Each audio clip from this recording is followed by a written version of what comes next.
Hello viewers, আসসালামু আলাইকুম। আশা করি সকলেই অনেক ভালো আছেন এবং সুন্দর আছেন। এখন আমরা বেশিরভাগ মানুষই কিন্তু স্মার্টফোন ব্যবহার করি এবং সেই সঙ্গে ইন্টারনেটও ব্যবহার করি। তো আমাদের বেশিরভাগ মানুষেরই কিন্তু ইমেইল এবং জিমেইল সম্পর্কে স্বচ্ছ কোনো ধারণা নেই, বা এর মাঝে যে পার্থক্য রয়েছে সেই পার্থক্যটা কিন্তু আমরা বুঝতে পারি না। আমরা সব সময় এটি নিয়ে কনফিউশনে থাকি। তো আজকের এই ছোট্ট ভিডিও থেকে আপনি কিন্তু সবকিছু ক্লিয়ার হয়ে যাবেন, আসলে জিমেইল এবং ইমেইলের মধ্যে আসল পার্থক্যটা কি। স্মার্টফোনগুলোতে দেখবেন ইমেইল নামে একটি অপশনই থাকে, যেখানে আপনার তথ্যগুলো আপনি সময় লগ ইন করে রাখতে পারবেন। আর কিছু কিছু জায়গায় দেখবেন শুধুমাত্র জিমেইলটি ব্যবহার হচ্ছে, কিন্তু সেটি কেন, জিনিসটি আপনি সহজেই ক্লিয়ার হয়ে যাবেন যদি আপনি বুঝতে পারেন যে ইমেইল জিনিসটা আসলে কি। ইমেইলের ফুল ফর্ম হচ্ছে ইলেকট্রিক মেইল।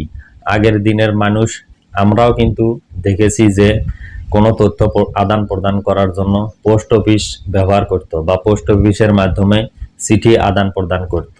বর্তমানে সেটারই ইলেকট্রনিক ভার্সন হচ্ছে ইমেইল। সো এখন আর কিন্তু আপনাকে পোস্ট অফিসে গিয়ে চিঠি আদান প্রদান করতে হচ্ছে না। আপনি আপনার মোবাইল, তারপর কম্পিউটার, ল্যাপটপ অথবা ট্যাব থেকে কিন্তু সহজেই মুহূর্তেই আপনি যে কোনো তথ্য ইমেইলের মাধ্যমে এক জায়গা থেকে অন্য জায়গায় আদান প্রদান করতে পারছেন। আর আপনি যদি জিমেইল ব্যবহার করে থাকেন, তাহলে সহজ কথায় বলতে গুগল এখানে আপনার পোস্ট অফিস। আর আপনি যে ইমেইল অ্যাড্রেসটাতে জিমেইল পাঠাচ্ছেন, গুগল সেখানে ইলেকট্রিক্যালি সেই মেইলটি আপনার কাছ থেকে অন্য একজনের কাছে পাঠিয়ে দিচ্ছে। আপনি যখন একটি ইমেইল খুলবেন সেটি জিমেইল থেকে, তখন সেটির অ্যাড্রেসটি হবে এরকম। প্রথমে থাকবে ইউজার নেম, পরে @gmail.com।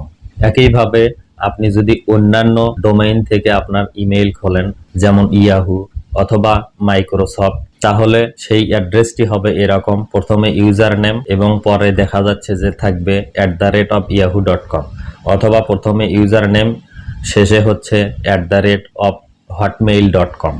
সহজ কথায় আপনি যে ডোমেইন থেকে আপনার ইমেইলটি ওপেন করবেন বা অ্যাকাউন্ট ক্রিয়েট করবেন, শেষে তার ডোমেইন নেমটি থেকে যাবে, অর্থাৎ সেই কোম্পানির ডোমেইন নেমটি কিন্তু থাকবে। এখন বলবো, এত এত ইমেইল ডোমেইনের মধ্যে গুগলই কেন সবচেয়ে এটি জনপ্রিয়।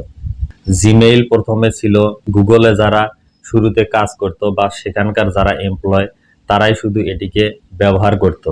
2004 সালে গুগল কিন্তু সেটিকে সবার জন্য উন্মুক্ত করে দেয়।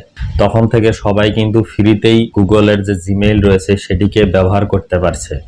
এবং তারপর তারা যখন অ্যান্ড্রয়েড অপারেটিং সিস্টেম নিয়ে আসলো, আর আপনারা সবাই জানেন যে বিশ্বে যত অপারেটিং সিস্টেম রয়েছে সবচেয়ে জনপ্রিয়, সবচেয়ে পপুলার হচ্ছে অ্যান্ড্রয়েড অপারেটিং সিস্টেম।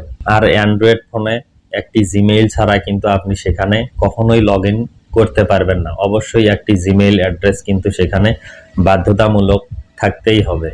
এছাড়াও গুগলের যেসব সার্ভিস রয়েছে, যেমন গুগল ড্রাইভ, গুগল ম্যাপস বা গুগল ফটোস, এগুলো সবগুলোই কিন্তু একটি জিমেইল দিয়েই লগ ইন করতে হয়। আর এই গুগলেই কিন্তু, জিমেইলেই কিন্তু আপনাকে 15 জিবি ফ্রি স্পেস দিচ্ছে, অর্থাৎ ফ্রি মেমোরি দিচ্ছে, যেখানে আপনি আপনার ইচ্ছামতো ডকুমেন্টস, ফাইলস অথবা পিকচার রেখে দিতে পারবেন একদম নিরাপদে আজীবনের জন্য।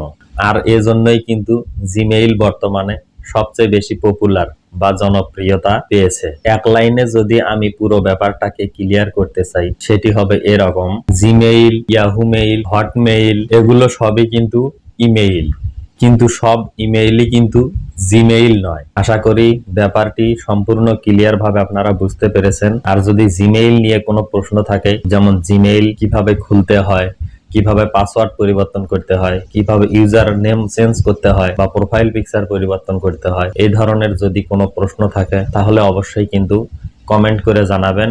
আমি সেগুলো নিয়ে নতুন করে ভিডিও বানানোর চেষ্টা করব। তো ভিডিওটি দেখে যদি মনে হয় একটুও ভালো লেগেছে, তাহলে অবশ্যই একটি লাইক দিতে ভুলবেন না। তো সবাই ভালো থাকবেন, সুস্থ থাকবেন, দেখা হবে নতুন ভিডিওতে। আল্লাহ হাফেজ।